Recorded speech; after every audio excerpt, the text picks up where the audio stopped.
Okay, today I have something very cool. I know these have been coming for about a year. I've been in contact with BinBok about them for a while. If you've seen the thumbnail, you know what we're talking about. We're talking about the GameCube joycons for the Nintendo Switch. These things are pretty cool. Now, as you know, there are other pairs of these out right now. I don't have those ones yet. We will compare these with those. But from what I hear and what I'm seeing, I think these might be the way to go. What's up, guys? Welcome back, or welcome in for the first time. If you're new here, even if you're not, do me a favor, jump down in the description of this video, check out the link over to our podcast channel. We do a podcast over on that YouTube channel every Thursday night at 8 p.m. Eastern time. If you don't want to watch it live, or maybe you miss it, you can catch it on all the podcast platforms of your choice. Links down below. Make sure you check that out. Let's get into this. I have been talking to BinBok on Twitter about these for, I would say, the better part of a year, over a year at this point. They hit me up, you know, we did some videos with some of their old stuff. And if you guys remember, the very first video I did on BinBok Joy-Cons was not positive. We'll just say that. It wasn't positive. I was not a fan of the original Joy-Cons that they put out. They did make a lot of changes to them, and those got better. I really liked the direction they were going with that stuff. I gotta say, you know, the little bit of time I've got to spend with these, you can clearly see that they're still moving into the right direction. Now, the other GameCube Joy-Cons you guys are seeing out there now, most of the videos you're gonna see, Jeeb just put a video out on them yesterday, so if you haven't seen that, make sure you go check that out. I'll put a link to his video at the end, but check that out. Those ones are from Nixie. Now,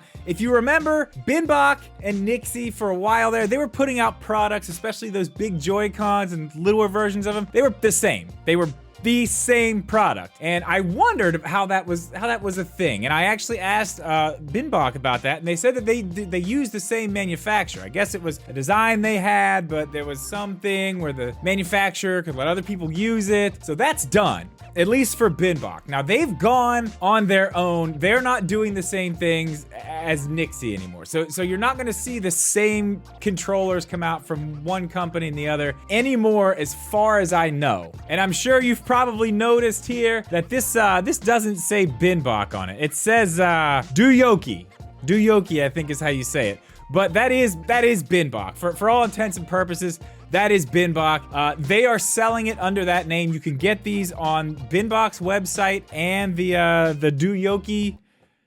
Is that how you say that? I mean, I guess that's how you say it. I don't know. That's what we're gonna call it for this video. But anyway, you can get them on both websites. There's a lot of information on both websites about these things. And I wanna go over a lot of it here, but there's some stuff you have to remember, these aren't the final version. They told me last night that this is 1 of 11. I guess they sent 8 out. They got 11 in. This is kind of like the final check to see if there needs to be any tweaks or anything before they actually go out to the market. So, you know, we're gonna talk about that today. They told me that if I had any suggestions to go ahead and let them know, so that's what we're gonna do here today. So let's get started. I do want to start with something that I had mentioned to them. The two things I had mentioned. Now, I don't know much about making controllers. I know the way I like controllers to feel. I know they were talking also to the guy, I can't remember his name, the guy who made the original, the one that was an actual GameCube controller cut in half. I know they've been talking with him a ton,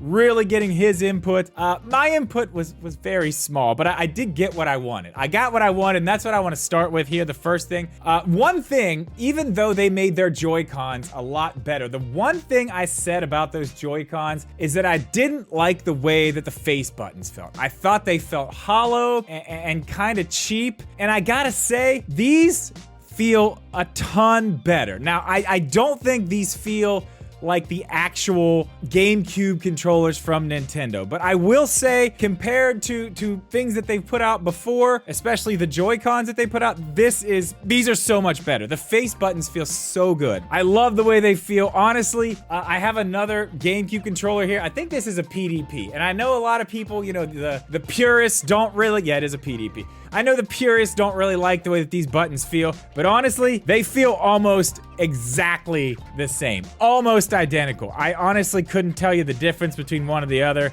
if I wasn't looking at it. They feel that close. Maybe not up to the exact GameCube controller standards, but they are miles better than what was on their old Joy-Cons, in my opinion. I know a lot of people didn't have any problem with their old Joy-Cons.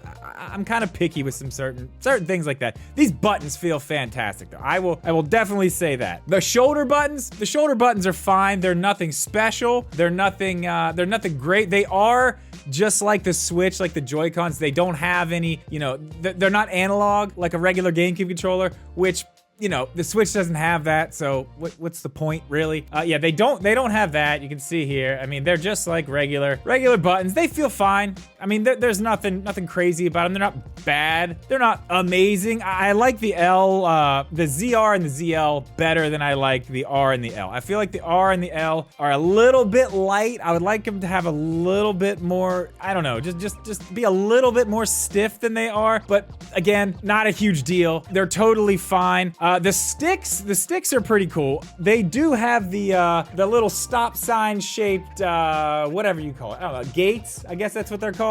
They do have that, so that's something that I know the Nixie, you can change that in and out. This, you're not gonna be able to do that. They kept this design very, very simple, and honestly, I do like that they kept it very simple. There's no flashy lights, there's no nothing. They do have back buttons. If you can see here, it does have mappable buttons on the back, but you know, if you don't want to use them, they're not really in the way. They don't do anything unless you put anything, you know, actually on them. The buttons that do that are right here on the front. They do have a turbo button. Something else about the sticks, they do come with 3 sets of matching sticks. Now they have these ones here that you can see on my other camera here. These ones are gonna be pretty tall. These are the tallest ones. They have like the flat tops, you know, they're kind of sunk in a little bit of stuff around the edges there. These are cool. I like these, you know, for shooters or something like that. Those are gonna be better. I did try out Fortnite with these. They work pretty good. I mean, you know, no complaints really with the sticks. They're not bad at all. Then the ones that are on it here are gonna be a little bit shorter,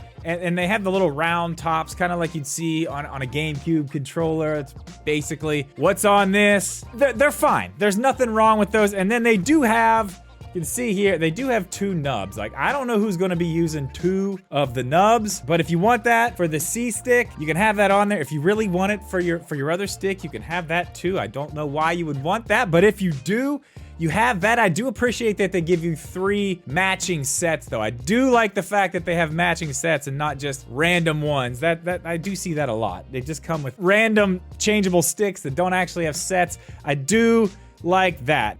Okay, really quick, me from the future, I forgot to say a few things that you need to know. So these sticks, they are not Hall effect sensor sticks. They are ALPS sticks. So they say on their website that's what the first party manufacturers use, and they're reliable, but they are not Hall effect, so, you know, take that for whatever it is, you know, but they do seem nice.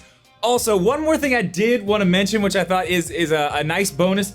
The home button on these does wake up the Switch, so that's cool. All right, back to the video.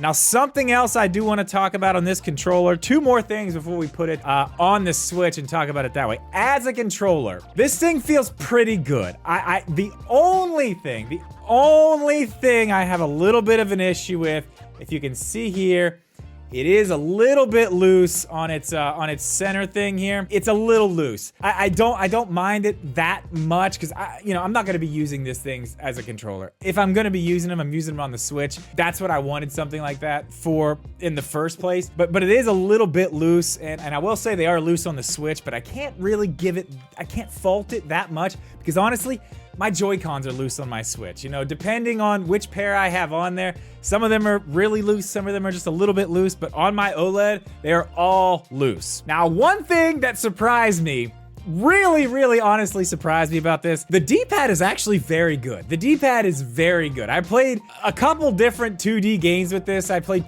Mario 3, I played New Super Mario Bros. Deluxe or whatever the hell that game's called. Played that too. The D-pad, I mean, the D-pad's really good. I mean, it's got a nice center point. It's kind of got a curved, like a little bit of a curve in it. I mean, it rolls really nicely. It's a really nice D-pad. I have to say, I was very shocked, honestly shocked, about how good the D-pad is on this thing. Now, something else I know where they've got Nixie on this one, because this is something Jeeb said in his video that when I saw it, I honestly thought it was kind of crazy. They don't really have a great way to charge theirs unless it's on the Switch or you actually plug each one in with a USB cable, which, you know, BinBok's old stuff was like that too. I'm not sure where Nixie's doing their manufacturing. Maybe the same place where these guys used to do it. They went to a new place. This has something very cool. This centerpiece right here. Oh, one thing I do want to say about the centerpiece here real quick. I feel like if you have the time to change it, I know you guys asked me, BinBok, if you're watching this, I feel like that should be purple. I don't know. I mean, I think it looks okay, but I think it would probably look a little better if it matched the controller. You know, not a huge deal, not a deal breaker, but I think that would look better purple. But what this does have in it is a USB-C port right here on the top. As you can see there's a USB-C port right there, and you can plug one USB-C into this and it will charge both of these at the same time. That's how I charged it last night. It sat right here while I was streaming last night, and it charged them both right up. It did it really quick. Now, battery life, I'm not sure. I've only been using these last night and today, so I haven't had a ton of time with this yet. You know, I've had them on the Switch most of the day. You know, if they're on the Switch, they're charged. But let's take these things off. I want to pop them on the side of the Switch here, and I want to show you guys the other thing. I said I would like the buttons to feel good, and they told me, this was last summer, I think we were talking about this. I said the buttons need to feel good. I want to feel like they're not hollow. They did that. I said the other thing that drives me crazy about Joy-Cons, big Joy-Cons that go on the Switch, is they don't sit flush on the front of the Switch. Not only do these sit flush on the front of the Switch, they sit flush on the back of the Switch. I don't know how they did this to get everything to fit in there and work the way that they did, but I mean, if you look at this on the bottom corner here, this just looks like a Joy-Con right here. I mean, it's the same size as a Joy-Con. It may be like half a millimeter bigger, but you can't tell. And it looks so good on you. It honestly looks like it looks like it's actually made for the Switch. I know a lot of these products, if they get flush on the front, they're not on the back, which I would rather have all the overhang on the back so you don't have to look at it. Like the Split Pad Pro, I hate that sits over the edge as far as it does. It drives me nuts. It makes me not want to use them. These, I mean, they fit so well. It looks good. I mean, honestly, the way that it fits and being not as bulky, it is big. I mean, let's be honest. That's big. It's large. It's very big. But being thinner like that, it doesn't look as bulky. It doesn't feel as bulky. Whoa, watch the mic there. Sorry about that. It does, honestly, it feels good to play in handheld mode like this. They are, like I said, a little bit loose on the Switch. But I mean, overall, I think these are really good. I have a few things, as I've said through this video here. I do think maybe if it's possible, and it might just be me, if the tolerances could be tightened up a little bit on the rails, maybe just a hair, just to make them fit a little bit better in this and on the side of the Switch. I would appreciate that. That would be nice. Maybe a little bit more, I don't know, just a little bit more stiffer L and R buttons. Other than that, I mean, these things got it all. They're wireless. You can use them as a controller. You can use them as Joy-Cons. I mean, they've got rumble. They've got gyro, they have it all. You know, Breath of the Wild works fine. All the aiming stuff works good. They're missing nothing. I mean, these are good. I mean, I gotta be honest, you know, I've been very excited about these since they told me about them. I've been talking to them on Twitter for, like I said, over a year, talking with them about these. I'm grateful that I got to try out one of the first 8 or so pairs that went out, and I'm looking forward to checking out the full production model when they come out. When they do come out, I will have a link to those down below. For now, I will just send you guys to the website. I'm not sure if they're pre-ordering them yet or not, but I will send you over there. I do want to thank BinBok for not only sending me these, but for actually taking the time, you know, to talk to people and get these right. I really do think they got these right. I'm honestly very impressed with them. But guys, if you have any questions about these things, let me know in the comments down below. But that is gonna do it for this one. As always, thank you so much for watching this video. Please leave a like. Make sure you are subscribed. We'll see you in the next one.